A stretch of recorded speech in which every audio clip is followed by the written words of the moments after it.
Hi friends, I'm here with another video for you today. Today's subject is on prayer. And if you don't know me, my name is Janine and I make videos on the connection between body, soul, and spirit. And I wanted to do a video today on prayer because I recently heard that there's been a surge in searches on Google on the subject of prayer. And in fact, there's a researcher, her name is Jeanette Sinding Benson, and she discovered in doing research on Google data for 75 countries that the search intensity for prayer doubles for every 80,000 new cases of the virus. So that led me to a search on the internet so that I could just helpfully give you some tips on why it's important to pray. So I'm going to start out this video with just a tiny bit of research in terms of neuroscience on what this actually does for your brain, meaning prayer. And then I'm going to talk a little bit more personally and give you some different ways to pray. So there's an article on NBCnews.com. It's by a woman named Nicole Spector, and the title of it is "This is your brain on prayer and meditation." And she starts out by saying this, that prayer and meditation are highly effective in lowering our reactivity to traumatic and negative events. And so I just want to highlight a few of the points that she made in her article. And so because she actually went out to other researchers to find out what the connection is between the brain and its health and prayer. And here are just a few things that were discovered. That when we pray, there are deep parts of our brain are at work. And those parts of our brain are actually involved in self-reflection and self-soothing. And because of that, prayer and meditation gets us away from the fight or flight mode.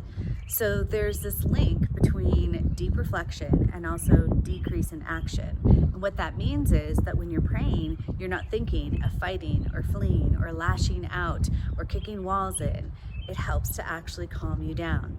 Number 3, prayer actually can trigger the happy brain chemicals that you have. So you can actually activate neural pathways that you developed when you were young, and when you pray, release hormones such as oxytocin. And the last point that they made in the article, which I somewhat agree with, but I'll go ahead and quote it here. Prayer is saying, I'm really hurting about X, I'm really hoping for Y, I'm looking for support from Z. And I do agree that that is one way to pray. I don't necessarily feel like that's the only way to pray or that's the only benefit. But most certainly, when we are meditating, being real with the way that we are, it helps us to release, how we're feeling, and just identify our needs, and it can bring us to a place of peace. So that definitely is one reason for praying. But I would also say this, for me, prayer has been a journey. When I was really young, my parents taught me to pray. We prayed before every meal. We prayed together anytime we went on a road trip as a family. Every night before we went to bed, we prayed. And in fact, my mom taught us a prayer that we would pray every night. And then we would just say anything that we wanted at the end of the prayer in terms of what we wanted to say to God personally. And as I grew up and as I grew older and more curious about God and closer to God, my prayers became more personal. And I can't exactly tell you what the timeline was, but I just know that as I started growing in relationship with God, my prayers were different.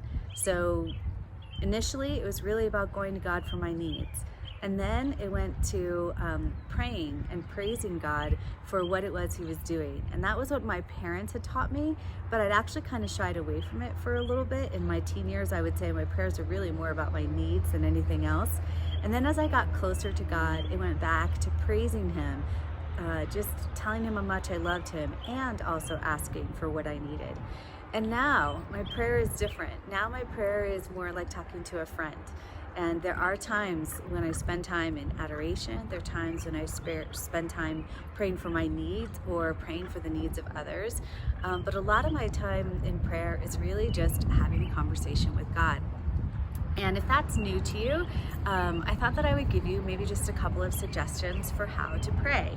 Or even if you do pray and you already have a prayer pattern, perhaps these can help you just try prayer in a new way. So one of my favorite ways to pray is actually to do what's called the breath prayer. And it's very, very simple. Basically, on an inhale, you pray a certain word, and on an exhale, you pray another word. So for example, you could breathe in God, and breathe out worry. Breathe in, be still. Breathe out, know that God is God. And you can play around with whatever words work for you. But those are two really good ones in this time where we're living in anxiety and a lot of prayer. Now, you may hear a lot of traffic noise in the background, but this is a spot where I really felt like I was supposed to film this video. And I think maybe this is why. Because oftentimes we think of prayer and meditation just being in the silence, finding time to be able to be still and be away. And most certainly, it is wonderful when we can do that. But for many of us, that's hard to do. And we actually have to find the ability to pray in the midst of a lot of noise and a lot of chaos. Sometimes even the noise of our own thoughts, sometimes the noise of the world, sometimes the noise of children, or just things going on in our house. But you can find stillness within yourself, no matter what is going on. The second way I want to encourage you to pray is a prayer that a way that I learned from some friends of mine named Andy Au and Kirsty Jamareth. And they taught me how to do this. Spend 2 minutes just adoring God. Basically saying all the things that you love about Him. Now maybe it's new for you to even think of God and you don't really know, but maybe you could actually look at sort of the surroundings around you and praise for whatever, give Him praise for whatever it is that's good in your life. So adore for 2 minutes, then spend 3 minutes just listening.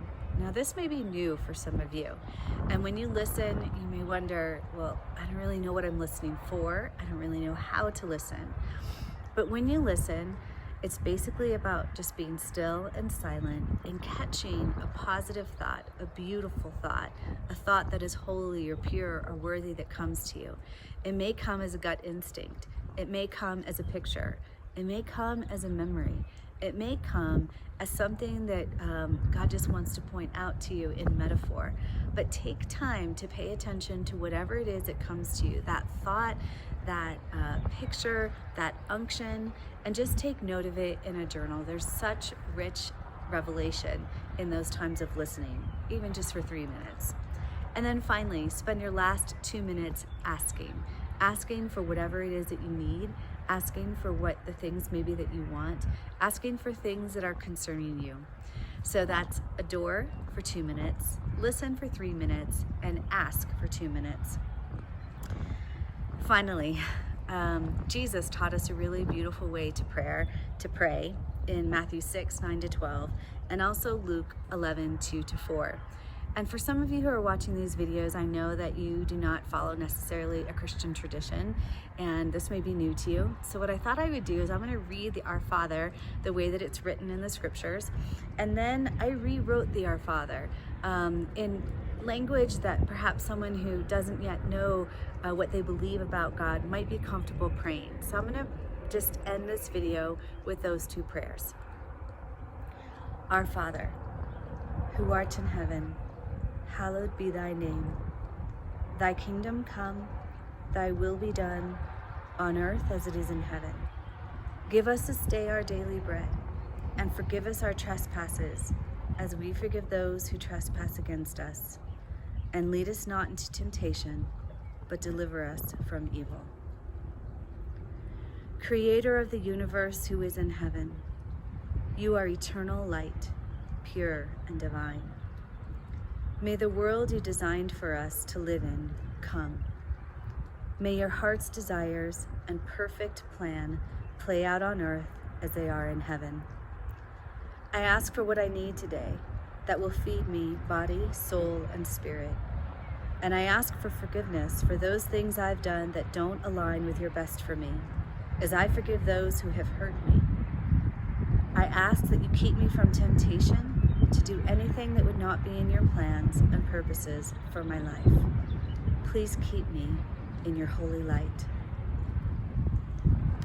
I pray this video blesses you, and I pray that it encourages you to pray.